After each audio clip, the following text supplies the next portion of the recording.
Well, today is going to be something special. I know you have seen the poster, Get Set Go, but do you know what it really means?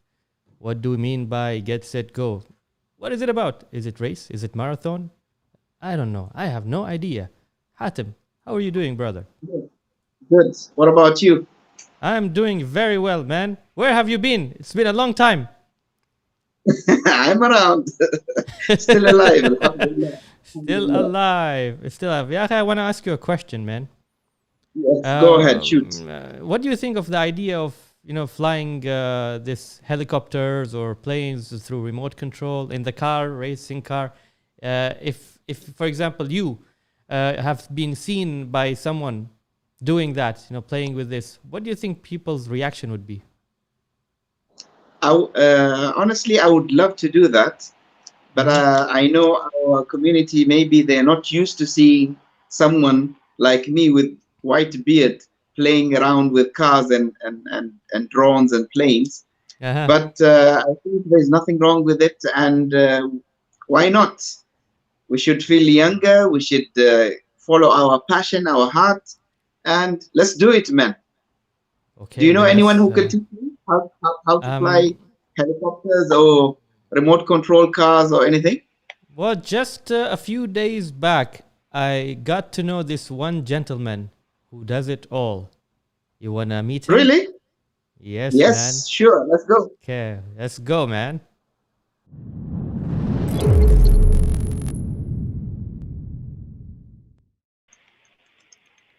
Assalamu alaikum to everybody, and welcome to Chat Away in Ummati Station.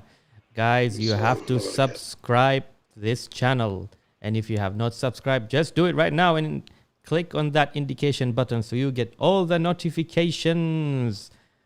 So, our guest for today, Hatim. Yes, we have a very special guest, a You guest know that this is very guy? dear to my heart. He is Sheikh Uh-huh. ABDULBASIT Al Ismaili, Yeah. a telecom technician in the oil and gas industry for many years. He's retired now.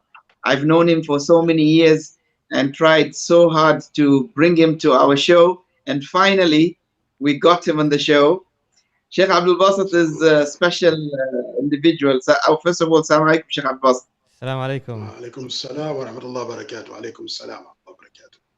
How are you today? Thank you very much for, Alhamdulillah, thank you very much for inviting me in this YouTube channel that you've generated. And I'm here to support, if anything that I can do for you guys. Thank you, thank you. Well, Appreciate that. the purpose of the show is to highlight special people. And indeed, you're a special person, Sheikh Abdul Basit. For many reasons. Okay. Well, we want to Ali, hear let those me tell reasons, you, Hatim. yes, Ali, let me tell you one important reason Yes. where a lot of people might not know. Sheikh Mm-hmm. Abdul Basit is one of the best guys in the roads of Mecca. Nobody knows the roads of Mecca more than this guy. Ah, You can never mashallah. go, you can never go lost with this guy. MashaAllah. If you're with Sheikh Abbas, أمورك طيبة. So You أهل never get مكة lost. أهل مكة أدرى بشعابها. So the people of Mecca know the streets very well. Does Abdul Basit Yes, know more than them? MashaAllah. I would say. We've, Alhamdulillah, we've, been, alhamdulillah, man. we've been together with Sheikh Abdul Basit for so many years, going for Hajj trips, taking people. Uh-huh. And MashaAllah, he's doing a great job. But I came to Mashallah. find out after so many years that he's not only good at roads of Uh-huh. Mecca, but he's also good at something else, which is drones, helicopters, and remote control cars, and Mashallah. drag race tracks. Mm. So where do we start, Sheikh Abdul Basit? We start with your childhood. When did you start with the cars? Yeah. Okay. I expected this type of question, in fact, and I was all these 3, 4, 5 days trying to make up how can I answer this question. It's a bit difficult to say when did I start, but it was in me from my childhood, as you said, and the only thing was as an obstruction, and I could not do it. is because of the capital. You know, if you don't have cash, you cannot do anything. Yeah. And True. of course, those days, we don't have such stuff in 70s and maybe until early 80s, then we started remote controls and that. And our parents, of course, they were not capable of paying all of that stuff because it's too expensive. We started with a very, very few stuff like, you know, during my own holidays, school holidays, those days, we used to work. And whatever I used to get, I used to buy whatever is available. Started with the small toys of maybe 10, 15 reals, and slowly, gradually start developing myself until the time that I joined the company after my, you know, studies.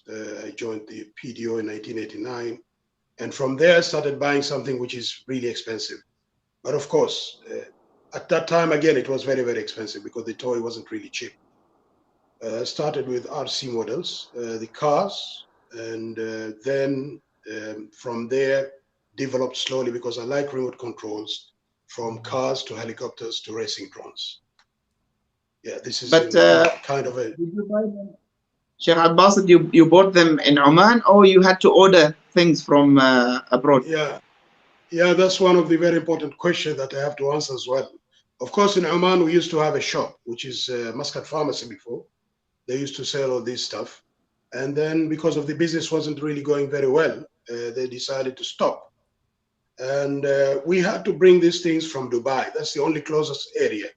Of course, those days, internet was not really very, you know, it's not like now that you order something within 2 to 3 days, it will be there for you. So the only closest area that we can get all hobby stuff is Dubai. So we used to drive to Dubai. And of course, I was concentrating at the beginning for only cars, started with off-road, then on-roads, and slowly until I developed here. You didn't get any trouble bringing it here in Oman? No, not really. Those days, no, there were not a lot of complications. The only thing was restricted is just flying. And because I was have fun, you know, kind of enjoying assembling, you know, putting things together, I used to bring things non-assembled. So it's a piece of kit. You have to assemble it yourself, put everything together, and from there you start. But of course, you cannot do it in front of everybody. You have to take your stuff, especially flying stuff, to a place which is really isolated and start flying. That's all what you used to do. Yeah. Yeah. When you just joined today, when you made this call and joined in, I saw you doing something. Is it to do with that? Really. In fact, I was working on my engine. This is my car engine, this is a nitro engine. This engine will fit in one of the 110 scales cars. This is it use kind of special fuel, which is a combination of methanol and castor oil and some other chemicals that have been combined together in certain you know, levels. And you need to tune this until to the level that it can run without heating up. You need to assemble the clutch over there. You put all the tools and stuff. This is the tune pipe, where is the exhaust. Yeah. And, you know, the fuel will go through the carburetor over there on the front. So you have a lot of stuff, technical stuff that you have to know and learn about them before you start driving, or even, you know, even electric. It's too complicated as well, yeah. It's not as easy as you think. And of course, the variation of stuff starts from cheap to very, very, very expensive. So it depends upon your pocket money. Thank you, Sheikh Musallam Al-Khaifi. 3 of you are my role models and best stars. Maybe the 2 of them, not the 3. I mean, come on, man. Thank you. Now, Sheikh Abdul-Basit, was it difficult to learn these skills, like flying and assembling and tuning? Was it difficult? You had someone to teach you, or you were self-taught? Well, of course, everything you start from zero, and you have to gradually climb. Now, especially if you go to very technical and very precise tools, then you need special informations. Now, those information you cannot just get them just like that. Normally, I used to search on the internet or deal with some other pros who are outside the country, especially Americans or maybe Europeans, sometimes Asians, And of course, you did them through YouTube channels, or maybe sometimes you talk to them through emails. You put the question in there, they will come up with an answer, and you have to experiment the stuff. And it's not just, learning the thing. You need a tool also to support you, like tools like, when you're adjusting something like a clutch, then you need a special tool to do that. You cannot just fix it and say, just bump, go and play. No, it won't work. It may be run, but it won't give you the real performance that you want. And this is the difference between a guy who really look into the thing very seriously and those who just wanted to have fun. I myself, I consider this part of like my job at the moment, especially when I just took my retirement. So I wanted to have a real great fun. In that time, I have to spend lots of money just to keep myself updated. And yeah, you need a lot of information, really. It's not just going into the logbook or whatever instruction manual and you start reading from it and say, yeah, now I know everything. No, you don't know, because normally the factories and the companies, they don't really give deep down information. They just only give you basic information to start with. So future base, if you wanted to improve and make yourself better and better and better, then you need to learn more and more and more, ask a lot, experiment, spend, and these things are waiting for you as a hobby. And yeah, especially this field. Yeah. Yeah, Sheikh ABDULBASIT, when let's say whatever I saw just you fixing, how close is that to the real car? Yeah, I cannot really say. In terms of engineering, it's almost close. Yeah. And even if you look at the performance level, it should be almost close, because I do have like 2-stroke engines, which are almost like the engines of a small generator or something like, they use a normal fuel, and you put the 2-stroke oil, and you have to retune them. So basically the real fact will be the same. Even if you look at the toy car, you have all detailed, related things to do with auto. Let me show you something here which will be very much displayed. Now this is a toy car, as you look at. This is a toy car. This is a piece of kit, but it has a lot of stuff here, as you can see. It's not just fancy, but then these things are really useful in each, whatever they've done here, it will be really supportive for something. It has a camber, casters, toes, differentials, you have fuel tanks, you have everything. So it is almost closer to the reality, but of course it's kind of a mini stuff. And from there, wow, I would say that, yeah, it is really complicated. I don't say it's very, very easy and just buy and do. No. You need to learn, as he said, Sheikh Hatim, and you need to ask, you need to go deep details and do a lot of stuff. It's a lot of things happening. I mean, do you also change the wheel? Does it go to that extent? Wow. Exactly. Especially if you play on a racing track, let's say, you have various types of wheels that you need to use. It depends upon the traction level that you're having on the truck. It is not just a matter of just going to the shop and buying any wheels and fix. I mean, let me show you one thing here. Let's say you have something like this. This is a foam tire. Yeah, this is a foam tire. Now this tire, if you look at it, this has, basically it looks simple, but this foam which is used here, the quality of the foam matters, and these have different types. Now it depends upon how traction level that you have on your truck. Then you need to choose the right pattern, the right tire, the right size. Otherwise the car will never perform. I'm talking about RC cars at the moment. I did not even go to the flying. Yeah. Now everything, it really, you need to compute it right. Otherwise, you're going to go, like myself, I used to join a lot of races, especially in Dubai. I've joined so many races in 3, 4, 5, 6 years ago.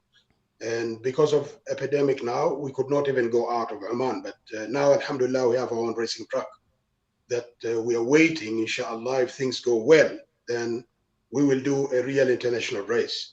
I've competed several times. Of course, it was very difficult to win because they really, have pro drivers, people, they know what they do, and they're smart. So we joined the race just to get an experience, more information. You need also to kind of interact with all the guys over there. Out of that, you you'll improve your level skills on technical or even driving skills. It's going to improve as well, and it's not just easy. So as I said, the information is a lot, so many stuff that we have to know. It's not just a toy car, as Sheikh Hatim said before. And of course, these kind of situations I've already passed through. I remember somebody saw me driving, and he looked at me and said, he knows me very well. And at first time, surprisingly, saw me somewhere going with my car up and down, up and down. And they said, I'm totally surprised, what are you doing here? You're supposed to be in the mosque. What are you doing over this place? I said, come on, man. I have to enjoy my life, you know. I have to spend this time sometimes with myself, you know. I said, no. Because, you know, culturally wise here in this country, and not only here, everywhere, it is the same here. But it is a great hobby, and I'm encouraging everybody to join in. But it depends upon your pocket money, brothers. Yeah. ABDULBASIT, I have a lot of questions for you, but I will go easy on you. Okay. I want to know the level of competition between people your age and young people. So when you are a big expert in cars, do you find younger people feeling jealous of you or competing with you, or sometimes even surprised that how come this guy is playing with the toys like us? I don't know from which side, in fact, you're asking me. Is it because of it's kind of, but anyway, I will answer it the way that I've already understood what you've asked. Well, yes. This hobby, in most cases, especially in Europe, in Americans, you will find all the winners are only the younger ages, not at my level. Yeah, even though there are people who are you can see a lot of pro drivers, best drivers in the world, but of course, the best ones, the young ones. Yeah, always you see those at the age of 15, 12, or whatever. Those are the champions. And of course, if you go to our local here, and the environment, the way it looks like, no, they don't really feel jealous. In fact, I would say that they really compete with us. Even though, okay, I'm good, maybe I'm older in the hobby, but I would say that these boys, I do have, in fact, a lot of them, they're very young and they're very, very, very good in driving. I mean, if you talk about racing trucks, they're very good. In fact, today in the morning, I was there in the racing truck and I was just going around, and somebody came there with his own toy car, and we really challenged. And the guy is driving very, very, very well. He's very young, Yanni, but he's driving very well. So we have good people that we are expecting, inshallah, in the future, once everything get open, that these boys are going to get better and better and better. And this is what I want, in fact. Not us. We will be supporting only. I'm not focusing that to become a champion or maybe a winner. As I'm focusing that I should spread this hobby and make it wider and wider and wider. This is what I wanted to do. In fact. So you talked about the racing track, Hatim. I don't know if you may allow me. I would like to actually play a video of the racing track, and maybe we can talk a little bit about it. So sure. That's the racing track, right? Yes, this is the and that's you playing with your car. This is my son. Yeah, I'm just trying to tune something there. I'm tuning the toy cars, yeah. And where is this located? This is in Oman Automobile Association Club. Okay. In Novotel, just close to the ROP registration office there in Sib International Airport. Okay. Yeah, you know where they do these driftings and go-karting and all. Yeah. It's the same area, it's the same place, it's the same compound wall. And alhamdulillah, I managed to convince the club after all. It took me about 3 years, but finally the guys built this wonderful truck. It's really wonderful. And one of the best and very good in the Gulf. So everybody, whoever saw this truck, is willing to come and play here and try this area. It's really complicated and it's challenging, and it's not really easy. When you see us going around the track and you said, yeah, it's okay, it's simple. No, it's not. You need to train yourself, you need to practice a lot, you need to, spend a lot until you reach to a level that you can control your toy very much. Sheikh Abdul Basit, No. throughout this show, we met a lot of amazing people who have amazing skills and hobbies. But subhanAllah, you don't hear about these things. Like you showed us the video of the track. I never knew that we had something like this in Oman. Yani, I think people need to know that such activities are there, that they can go and practice their hobby and become better and compete internationally. But I Yes. just don't understand why such things you don't hear about them. There is no marketing for such activities, because I think a lot of young people, instead of wasting time on the streets doing nothing, they should practice something like this that is beneficial, useful.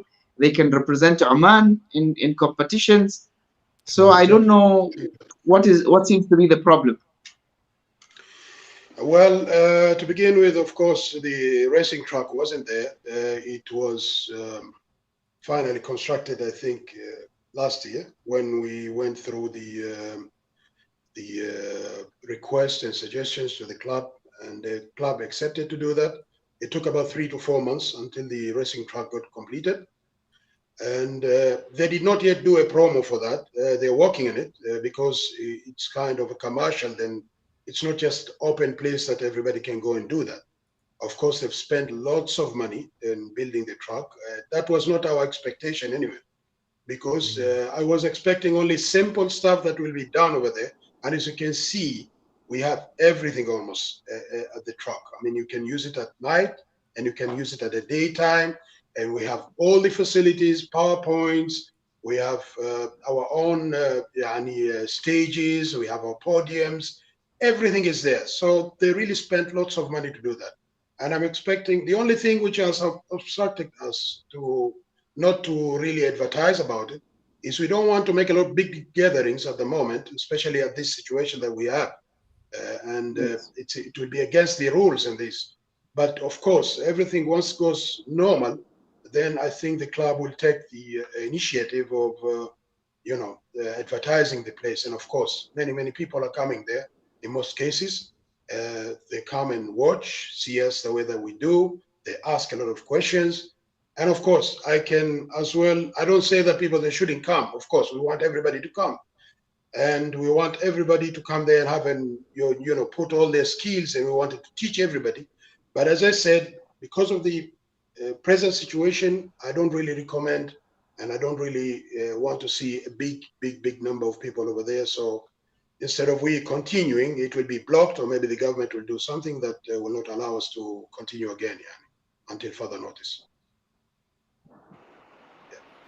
So, Yeah. I had are there any levels for this? Because I think you have the basic level for the remote car control, which maybe even I'm not fit for that. But then, does it go to the advanced level and so on? Yeah. Okay. If you ask me about sort of kind giving you a suggestion or a recommendation on what you should buy as a beginner, that is what I understood from your question. Then I would say just always go for an electric operated car, which is very simple. You have to put your battery, and of course it comes ready to run. It comes with a remote control, so all you need to go plug and play and just go. Of course, I will not recommend to anybody to start with something like what I showed you now, a small piece of engine with exhaust, with blah blah blah, and a lot of tuning, and you have to do a lot of setups, and you have to play with your remote control until everything goes fine, and then you start bang driving. No, the electric ones are very easy to drive, and it's available in most of the shops that we have. And even if you take those very cheap ones from China or Dragon Mall, it's fine. Yeah. But of course, here in Oman, at the moment we do have 2 shops which are ongoing. Of course, they don't have much, but they can support the hobby at least at the minimum level. We have the Hobbyland, we have the Speed Hobbies, which are available. One is in Al Khuwair and the other one is at Bosher. And you can visit them. You see whatever you can start with. But I can recommend at this level whoever is a beginner shouldn't go to a very high advanced stuff like this, because they're going to become annoyed, and most probably they're going to hate the hobby because of whatever is there. If you look at the engines, you need to tune them almost every day. Yeah. How fast do they can go, these cars? How fast can they go? It all depends upon you. If you're just doing something called speed run, there are some of them which can run up to 300 kilometers per hour, which is amazing stuff. Yes, yes. You can see that on YouTube. Yes, you can see that on YouTube. You will be surprised. The people are just concentrating on something called speed run. And they will put all whatever they can put. They modify them. They spend lots of money. But I'm talking about the electric operated type. But the nitro ones, you cannot do that. The electric ones are very, very fast. But of course, when you play on a circuit like what we have there, you don't have much room to go as fast as that. Yeah, you need to adjust and tune your car to a speed that you can control it around, not to spin out, not to go, not to hit somebody. You have to gain more laps. You have to gain more timing while you're doing your laps. That's the only way of races. I mean, that's the way that we race each other. We don't really compute how much speed that we can do or how many kilometers it can do. But you can see on YouTube things like those. You'll really, really get surprised. These toy cars, they do something like miracles sometimes. But you need to spend. You need as well to put a lot of technicalities. You need to understand what are you doing, what kind of a battery that I should use, what kind of an ESC or whatever motors that I have used, combination of the pinions and whatever it is to make that speed level that you want. But a normal cars, mostly maybe 60 to 70K, that is the normal ones. Yeah, they can do it. Yeah. ABDULBASIT, take us through your journey with helicopters and drones. Okay. This is also a total different area. And now we start a new business. Okay. I think I started my first flying in 2003, and that was coincidentally by somebody, one of the Asian friends, who gave me a small toy helicopter. And at that time, that small toy helicopter used to be like giant to me, and I could not really control it. It took me a lot of time to, make a lot of control on it, at least hoover it. It was really tough for me. I used to hit everywhere. I used to go every day and buy the foam blades just to learn more and more and more. And gradually from there, I started to increase my levels. I came to know that there's a simulation for flying. I bought the simulator. I started simulating all what I wanted to do. And of course, from there, you need to move to another level, which is a real scaled helicopter. Now, the factories has opened up a lot in this kind of a hobby. Helicopters is not just small stuff. The RPM level that it runs, the blades that runs is really, really too much. It's even scary, Yani, especially when you are too close to it or when you start doing maneuvers. It's really tough. But anyway, I think I've posted one video. I think I've sent one video to you guys. That was very, very old. Yeah, you can see it. Just a small part, maybe you can play, and we can continue from there. Sorry, guys. Here we go. Yeah, this was very old, almost 7 years ago. Not now. I think it's about 7 years when I was doing this. Yeah. Is it flipping? As you can see. Yeah. What is that, Shahad? Is it flipping? Why? Yeah, it does everything. As you can see, it is flying at the side. Now, as you can see, look at it. It goes up, it goes down, backwards. It does everything. You can put it upside down. You can do a lot of, each maneuver has its own name. Like I'm doing hurricanes now. As you can see, it goes up, it goes down again, it goes backwards, it flips, it do TikToks, so many stuff. ABDULBASIT, this is the first time I know that helicopters can fly in different directions. I only know they can go straight. I didn't know they can flip, they can go backwards, they can do these crazy stuff. No, the real helicopters, of course, they don't do that unless otherwise There is a helicopter which is developed like that. But the one which I'm using, it does everything. It does almost everything. So, what can I say is, it took me really about 14 years until I could do something like good flying skills. Yeah. And of course, I've spent lots of money for flying. The flying is even more expensive than toy cars, because just imagine one piece of blade, which is almost if you buy pairs of something like a 700 scale size helicopter, which is my height, or my that will be around 70 riyals to 100 riyals. Those are the blades. And if you crash it, then you can spend more. So always when you fly helis, you have to be very careful. It's not like a fixed wing or planes, which can go and land on the airstrip or whatever. If once you take off, you need to land very well. You need to do a very good, you need to have a very good skills, so you can land and take off and you do whatever maneuvers you do. But put in mind, if you crash and it crash badly, then you will have to throw the heli completely. Maybe I remember once, once I built a new helicopter which costed me a lot of money. I won't say how much because you would get shocked. How much? No, We're curious. No, I will not tell you.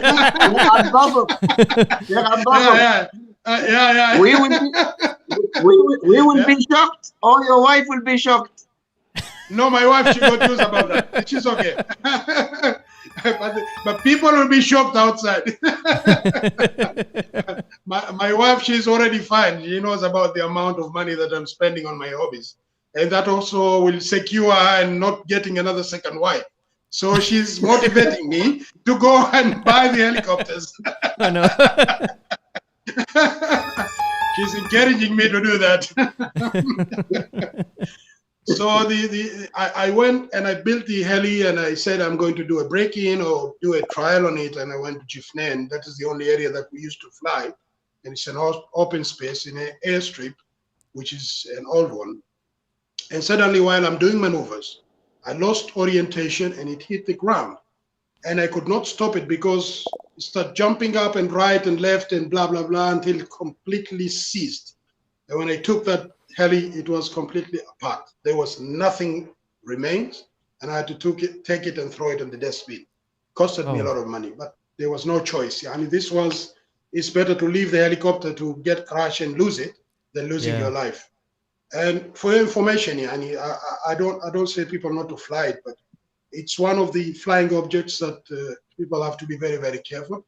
It's very, very dangerous. So many accidents happens when you fly these helis, especially, and some of them they cause death as well. And there was a major accident in 2012. One of the very best pilots in the world, his head was cut into half. Wow. In fact, smashed into half because of the heli, because he was doing some maneuvers and he lost orientation and hit himself and killed himself immediately. So nowadays, if you go to international, when you go to international competitions, they will not allow you to fly very close to yourself. So always you keep something like 10 to 20 meters away. And alhamdulillah, and myself, I wasn't doing this. I was always, as you can see, even my video was very far. I don't like to fly very, very close. Even though if you go to the internet, YouTubes, you will see people like those who are really flying very close to themselves. But unfortunately, if you go to the YouTube and see and scan and check how much accidents are there, you will find a lot. So whoever is trying to fly helis, and he has to be very, very careful. Not do you compete in Japan? I went several, but of course it's not easy to win because of course we are not up to their level, and most of those pros, the maneuvers that they do is something that you cannot even imagine how they do them. They do things that it's very, very difficult to understand because the remote control, the radio control itself, it has kind of a lot of programmings. You have to set up your sticks, how they should work. And you have to feel it. You have to go through simulations in most cases to improve your skills. It's not just, going at the same time by and fly. Whatever you see as normal flying skills, or whatever, what we call it as scale flying, it is not considered as very powerful like those who are flying as 3D or what you call this aerobatics. So I think whoever will decide to go on flying, he has to think twice and 3 times and 4 times, whatever, yani, because it's too expensive. Yani. I'm telling you from now, yani, it's not cheap. And I'm still flying until today anyway. But of course, it's not like before. Yani. Okay, now let's take a few. ما بسيط يا عبد الباسط. Yeah? let's ما سهل. ما بسيط.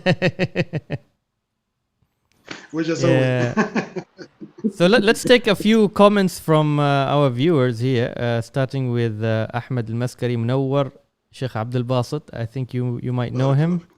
And then you have Talal. I don't know Talal who. Assalamu alaikum wa rahmatullah. MashaAllah, Tabarak ar-Rahman, Sheikh Abdul Basit. And then the same Talal asked Hatim to do the voice of birds. Maybe you know him now. No voice of bird. Is he Talal? Is he Talal the one I know? I don't know which Talal is this. And then you have Abdul Rauf. Assalamu alaikum salam. Sheikh Musallam has a question.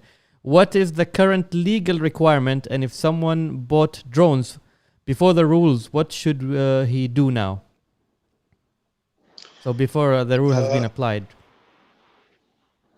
Well, to my understanding, until now, there's no kind of a regulation or a legal way of getting the licenses of drones. And one of the biggest debate that we had, in fact, at the moment, I'm just trying to discuss with the Oman Automobile Club again to give us a room or at least a space, because they have a big land somewhere.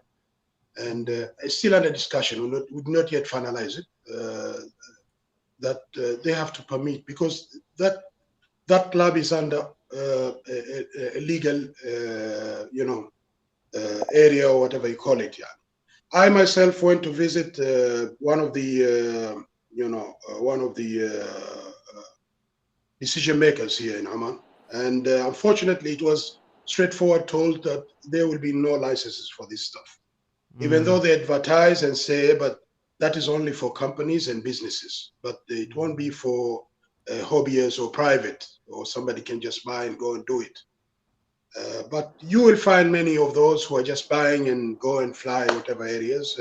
But of course, if somebody will come and report you or go and, inform the authorities, then you will be having a problem, especially the rules which came out recently with so many, penalties and restrictions. I myself, in fact, I stopped flying drones for almost now 1 year because of that. I don't want to put myself in troubles, because I'm a person who loves hobbies. So I might take the drone and go somewhere and try to do something, or wanted to take special shots, and that may cause my, I don't want to destroy my reputation anyway. So I've just stopped doing that. I'm concentrating more on cars now, until inshallah things will go fine, then I can go back to drones and helis again. You have mentioned penalties. Can you just give us example of what kind of penalties would someone get if he gets caught? Well, one of them, you could go to prison as well. It is one of them. You have to be very careful. And there are certain years that you have to serve. And of course, I myself got into that. I don't have to tell you lies. And I was caught once. I was flying somewhere, and they took all my stuff, which was about almost 1,000 riyals. They took all my drones, they took all my batteries, they took all my remote controls, and I was kept interrogated for about 8 to 10 hours about that. So it is not simple. So whoever is doing that, he has to be very much careful, or else he has to get a permission from somewhere, whoever is he. Because sometimes, like if you go to the club, you find people coming there and flying their drones, but the club has called them to do that. And of course, the club has taken a permission. So it's easy for them to do it. But just for your own, going somewhere, you do, kind of trying to have some fun or flying or practice or whatever, then you're in a risk. Because if somebody reports, then you'll be having a problem, for sure. So the piece of advice to everybody to please be careful. Don't do it just for fun, and then the consequences will be really bad. Think about it. Yeah, Get permission. If you don't get permission, don't do it. Don't even think about it. Yeah. I have a question. In terms of the permit, is it only for the drone or for helicopters and planes as well? Until now, in fact, I'll tell you one thing. Everything flies is forbidden. It is very, very much. If you go to the regulation which came out recently, that whatever flies, whatever goes up, it's not permitted. Yeah, and that is all because of we have to understand what is the situation that we are living in now. And of course, on one side, I would say yes, I do agree with them, because there are some guys who are kind of carefree, and how many times they have stopped the airport to planes to go in, things to fly. They make it's not the right way. I mean, you'd find some guys doing things foolishly or maybe purposely, and that will spoil to the others. So for myself, I would say, do not do anything unless otherwise you're on the right path. You try to find out. We tried so many times. We've written a letter. In fact, I did not tell you one thing as well. Those days, I don't know when, I think I have the newspaper up there. I was called by one of the newspaper companies here. I don't know which company is that. And they've decided to, make an interview like you are doing now. And I spoke about flying.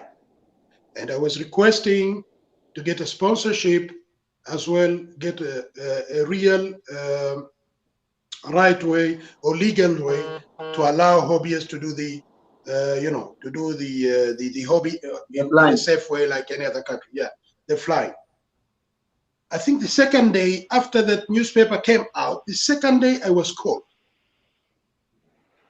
Oh. Yeah, and I went to meet whoever he called me, and he's a big one of those guys in the security section, and he was telling me, why do you promote these things here?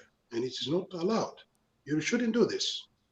And I was trying to explain to him. I said, no, for me, I think if we do this, then many things will stop, especially youth will stop doing stupid stuff rather than seeing them on the street, drinking, doing things which are not good. These will make them busy. I said, no, this is security-wise, this doesn't work for us. I said, okay, fine. But unfortunately, after a lot of debate and discussion between me and him, he accepted and said, okay, do us a presentation on exactly what you wanted to do. And I had to go and prepare a presentation for that.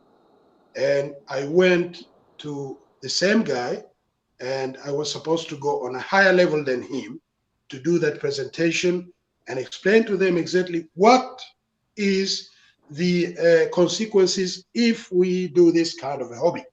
And what are the things that we shouldn't do, and what are the things that we do.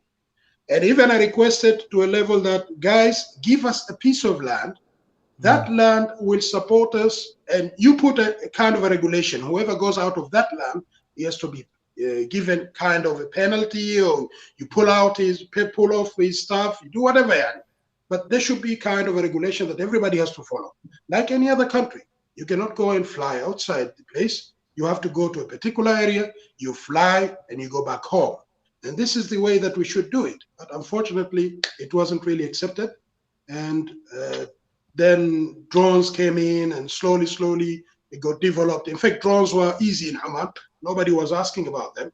But then the complaints came from the families, the society. They were not happy to see drone on top of your head taking, photos and blah, blah, blah. Privacies, and this is privacies, exactly. And this is what happened to block the drones not to work anymore. But the drones were legally in Haman. They are not asking about it. They used to ask about helis, fixed wings, and all these big jumbo stuff. But that small toy, they used to see that nothing. But then when they came to see the amount of problems that they're receiving from from citizens and the guys who are living in this country, they decided to stop it. And I would say, yeah, they're right, because some of us, they don't care. They don't really take it seriously.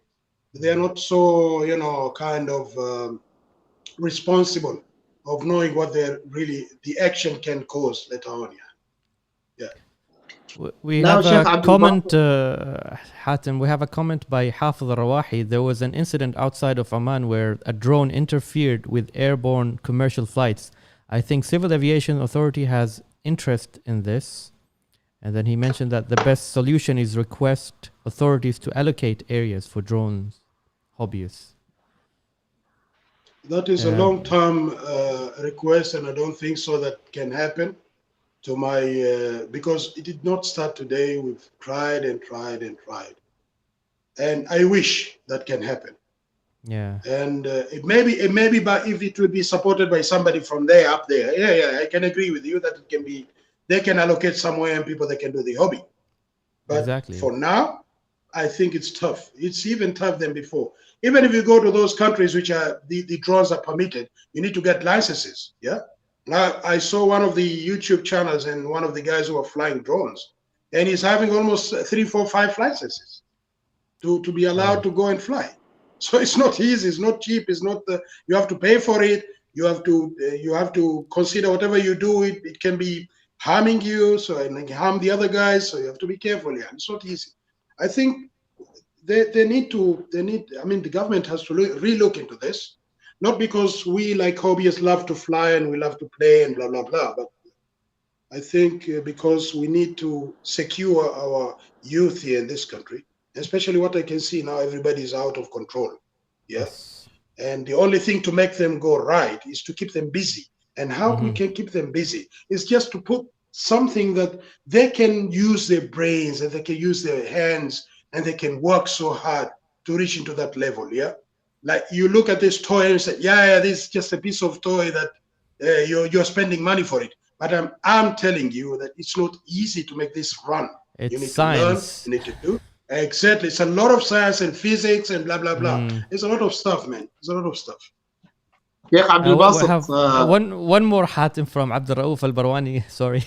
MashaAllah, Mr. Abdul Basit is extremely innovative and creative man. We are looking at the next Elon Musk of Oman. What should we expect from Mr. Abdul Basit next?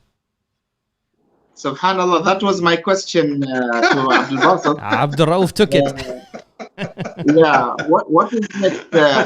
And I'm thinking in terms of having a special institution to train young people to build cars, to tune them, to race them, things like that. You being in the industry for a very long time, I think it's about time for you to pass on this knowledge to the younger generation properly, to have, an institution where they can come and learn and enjoy themselves and compete also internationally.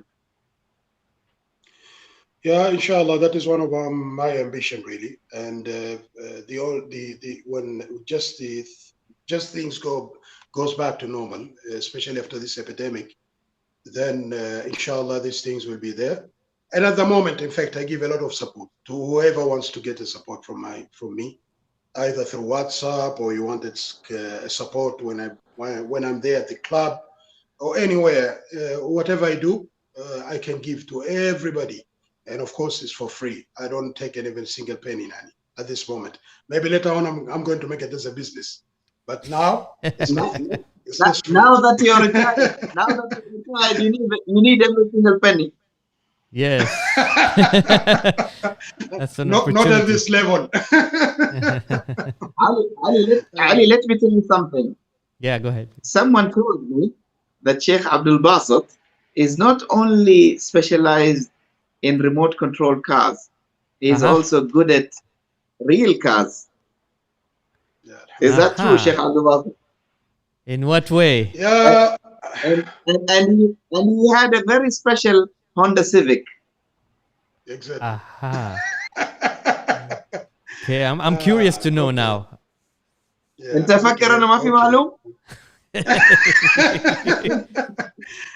Okay, one of the stuff which I really love, and I still love until now, is because I'm so busy now, I'm doing something that stopped me to go back to whatever I used to do before, is to modify cars. I really love, look at all these fancy supercars, sport cars, and yeah, I was even telling my wife just a few days ago that I'm planning to do this again, but not at this stage. Inshallah, once I finish my project, which is ongoing now, I'm going, inshallah, to restart doing all these modifications. What is your dream? What is your dream car, Sheikh Abdul Basit? What is that? What is your dream car? A dream of what? I don't really hear it. Dream car. What is your dream supercar? I won't tell you. It's not easy to buy it. Yeah, it's not easy, but I just watch them every day. I love to see those stuff. And inshallah, one day Allah will give me a... Yeah? Sheikh Abdul Basit, what supercar will fit you? I don't know. But I'm sure they have to do, they have to make one that itself need a modification, huh? No. There will be one that it fits me, and there will be no issue, and it takes big guys there more than me, and yeah. For people who don't know Sheikh Abdul Basit is almost 6 foot, and he's a big guy, mashallah. Alhamdulillah. And Ali, mashallah. Ali, let me tell you about Sheikh Abdul Basit.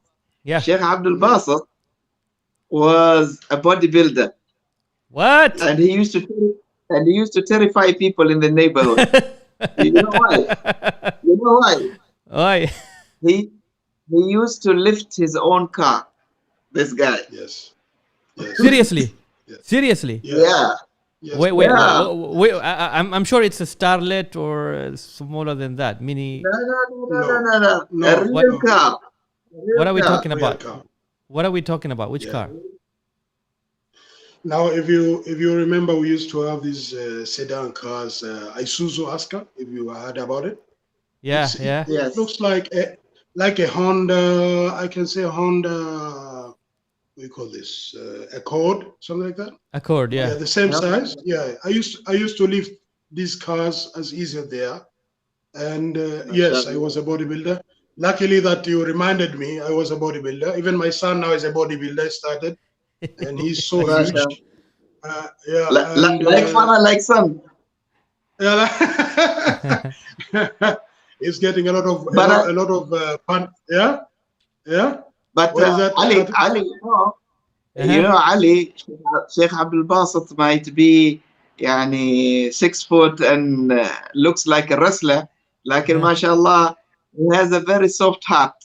Because I saw him so many times in Hajj crying. And you couldn't imagine someone like him crying. Mashallah. So, Hatim, when you saw him for the first time, what was your reaction? Yeah, let me tell you something. You know, a lot of the Hujjaj that we take to Mecca for Hajj. Sometimes they complain. They come and complain. The food is not good. The room is not good. This is not good. This is not bad. And the moment you tell them, okay, can you complain and tell Sheikh Abdul Basit? They say, no, everything is okay. Khalas, everything is okay. What is the Mashallah. They change their mind.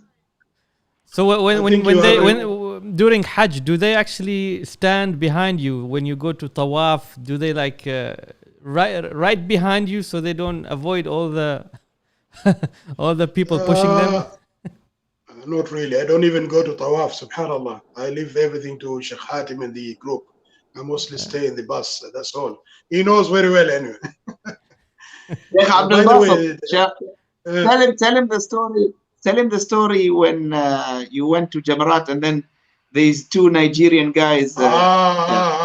Okay. You reminded me those days when you used to drive to Hajj with our own cars, and the day that we have to go for Jamarat, we went in, myself and I remember one of our friends who were together.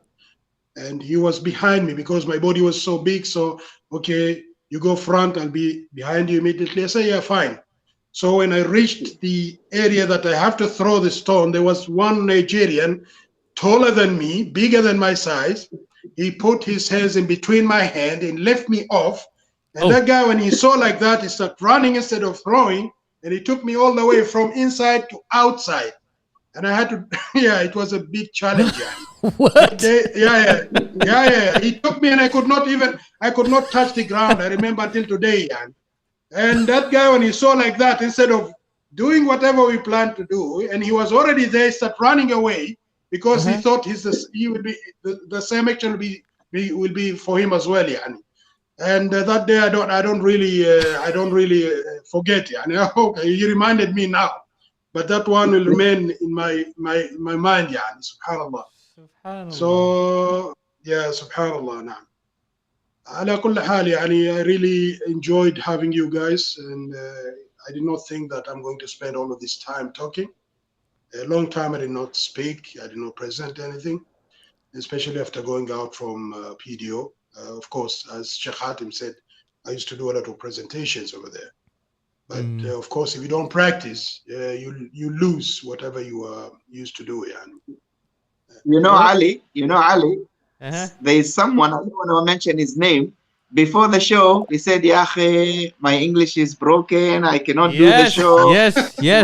You remember that guy? That guy? I don't want to mention his name. Yes. Yeah, it's me. That's me, isn't it? Yeah, of course, but I did not reach up to your level. Congratulations for having such a broken English. Alhamdulillah. It was a pleasure having you. Yes.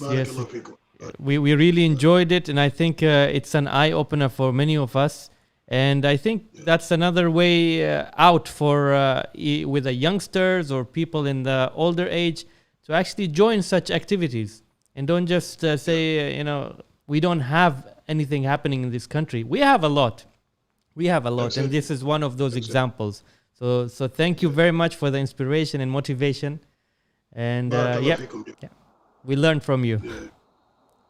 Anyone who wants to go and play with Sheikh ABDULBASIT, go and play with Sheikh ABDULBASIT, but don't make him mad. Don't make him mad.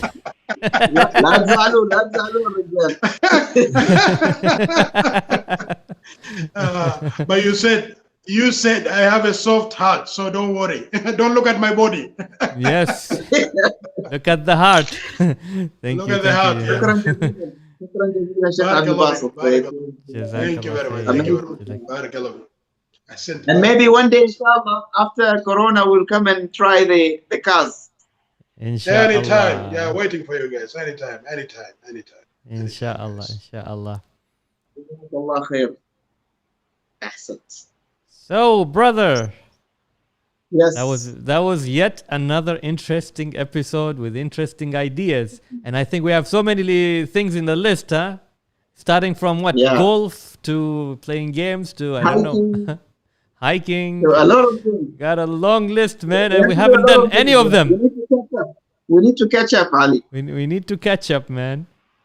Yes. Anyways, it was an interesting show. Thank you very much, Ali, for organizing this.